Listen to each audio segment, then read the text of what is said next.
जब बैंक बंद हो गया तो डाकुओं के एक गिरोह ने बाहर खड़े हुए चौकीदार को काबू में किया और बैंक के अंदर दाखिल हो गए। इन्होंने देखा कि कैशियर किताबों पर सर झुकाए हिसाब किताब में मसरूफ था। इन्होंने तेजी से इसे पकड़कर बांध दिया और मुंह में कपड़ा ठूंस दिया। इसके बाद वो कैश अपने अपने थैलों में डालने लगे।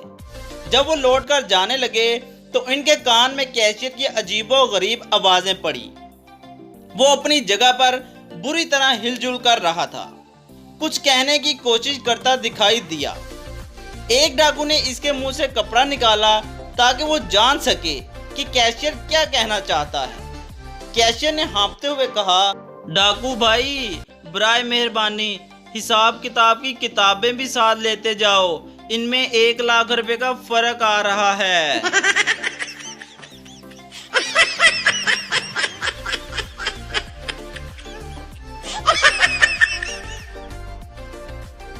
एक लड़के ने तनकीद करते हुए साथ खड़े दूसरे लड़के से कहा, अपने बाल देखो, जैसे घास उगाई हो।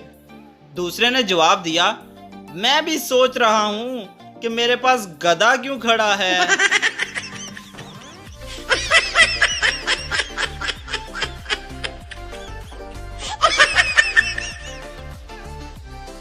उस्तानी साहिबा जमात में पढ़ा रही थीं। इन्होंने बच्चे से पूछा, बताओ वो कौन सी चीज है जो बाहर शेर की तरह होती है और घर बकरी की तरह। पिछली कतार से एक बच्चे ने जवाब दिया, मेरे अब्बू।